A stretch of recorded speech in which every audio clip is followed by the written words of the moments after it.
I couldn't be found out my big home. The bare necessities of life will come to you.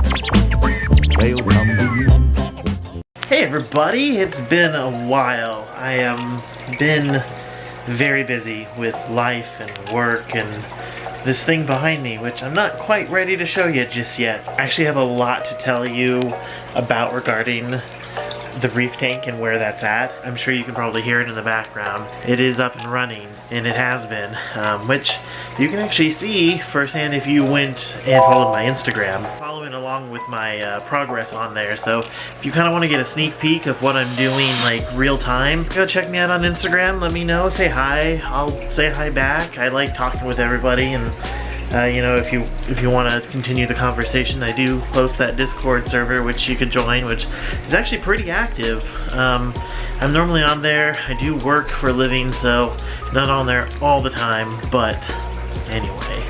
Remy decided that he wanted to be in the video. Remy and I are very excited, though, to show you what we have going on in the fish room. So I know I haven't given an update on my freshwater tanks in a while, so let's dive into that. Show you what I've got going on, what I've done with them, what I haven't done with them, and go into some of the plans I do have for the freshwater tanks and the other parts of my fish room, which I would love to give you guys a full tour of my desk and everything once it's in a clean and presentable state. He's tired. You're tired, huh? So let's start off with the 20-gallon long. So you're gonna see a lot of the plants and stuff that I had in the 40-gallon breeder.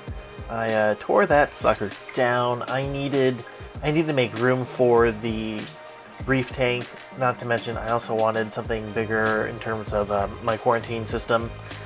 So in here right now, I have the rainbow fry.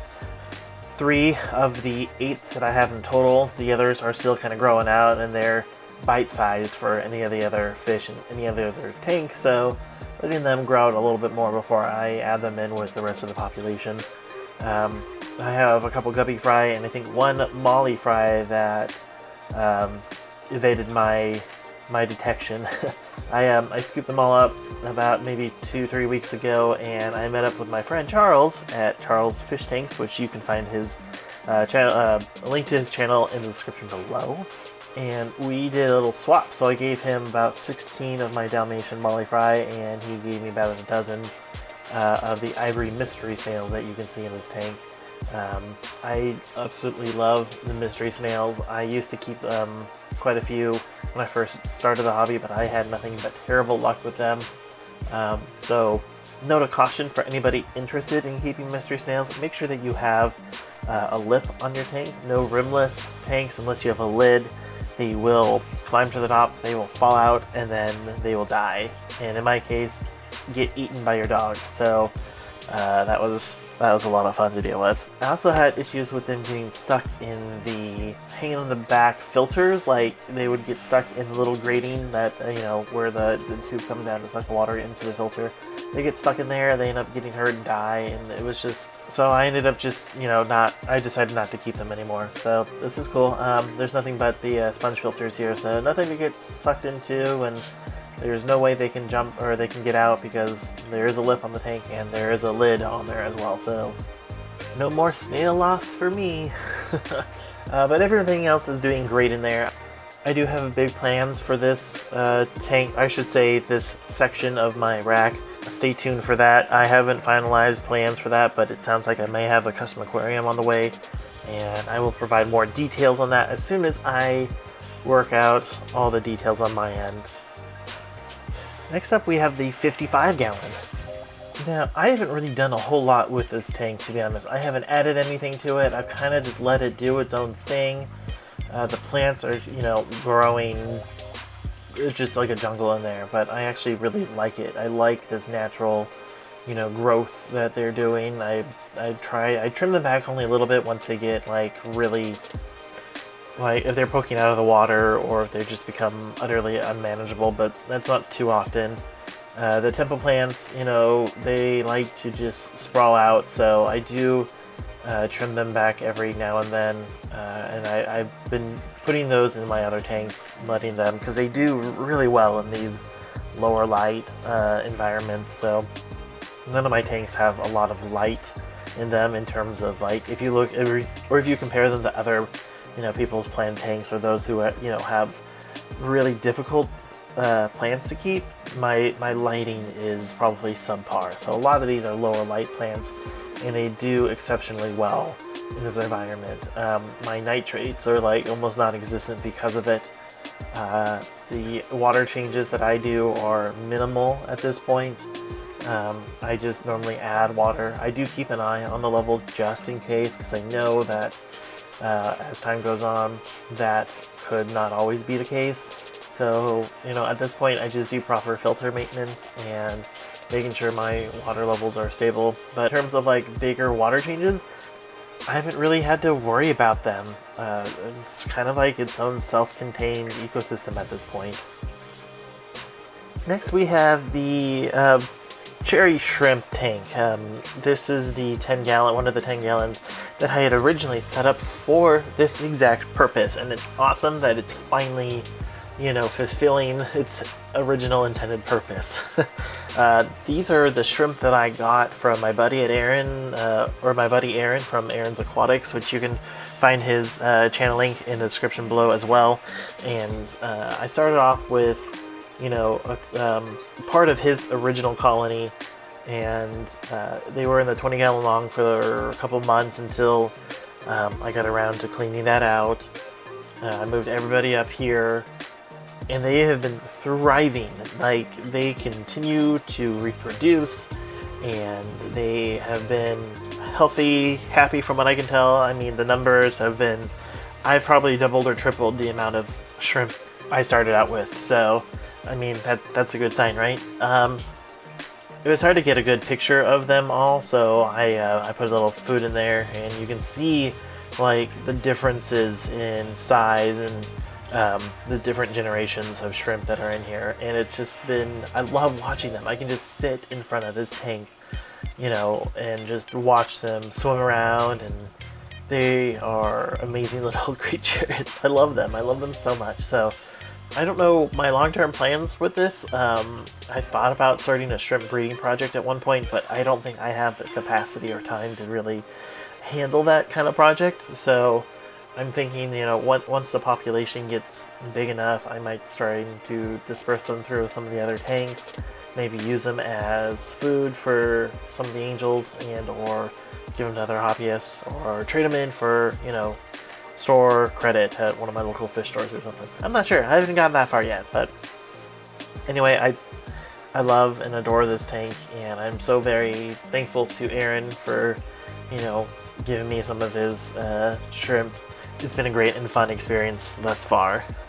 Moving on to the other 10-gallon tank, this one is also kind of bare. I haven't really done much with it.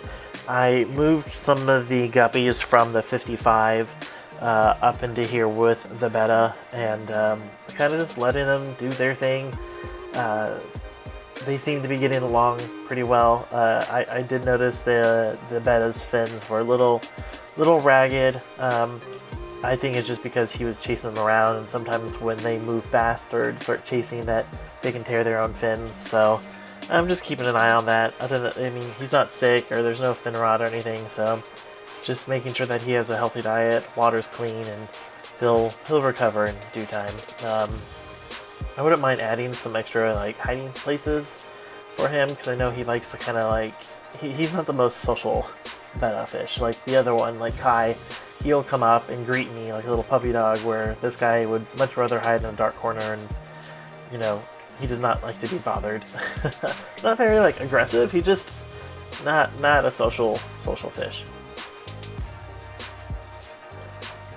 Last but not least, we have the 5-gallon betta tank that sits next to my desk on the bookshelf. I don't think I really highlighted this tank much.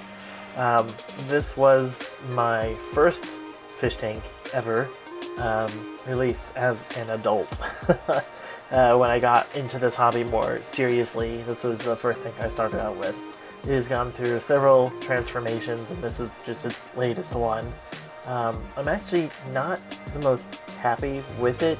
I mean, I love the tank, don't get me wrong. I just, after being in this for so long, the appeal of nano tanks, while I love them, they are a little more difficult to manage and keep up, especially with like evaporation rate, making sure levels are okay. You know, I have to trim plants back a lot more frequently, and you can't really have much in there in terms of livestock.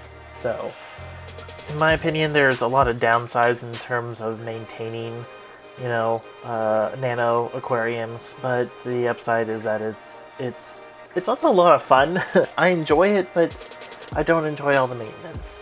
It's just working a full-time job and everything that I have going on in my life, it makes it difficult to maintain it. But I'm in a similar situation with this aquarium as I am with the 55, where I do mainly just add water to it. I do actually have to clean the bottom more frequently, just because of all the, you know, detritus that builds up in this. It builds up a lot more quickly than it does in the 55, and while this filter on it does really well for this particular setup, I'm not the biggest fan of hang on the backs. I've had really bad luck with them, and them just not being the most effective and efficient filters, to be honest. If I ever had to make a suggestion to anybody, I would avoid them if you can. I mean, they're normally not the most expensive filters on the market, and they do give you a lot of versatility in terms of what you can like put in them in terms of media and carbon and Virginia and stuff like that. But it's just not, I don't know. If I had a sponge filter that would fit with the aquascape that I have in here right now, I would do it in a heartbeat. I didn't want to take up more room, and this one's stable and it's running, and I just didn't want to mess with it. And in terms of light, again, those are just the cheap, like $10 IKEA LEDs. They are growing the baby tears and this algae that I have in here. I know a lot of people don't like algae, but this has kind of been contained in the back. And honestly, it's a great nutrient export. As long as I don't have it like overrunning, it propagates like none other. So I can take out a giant clump every week and it's right back where it was previously. But it really, in my opinion, keeps the tank healthy. Like, it removes the nitrates, and it helps with water quality, to be honest. There's no other better natural nutrient export than this type of algae, which I'm not even sure what it is. It just started growing in my tanks one day, and it's not harmful to anything, and it grows like crazy, so I keep it.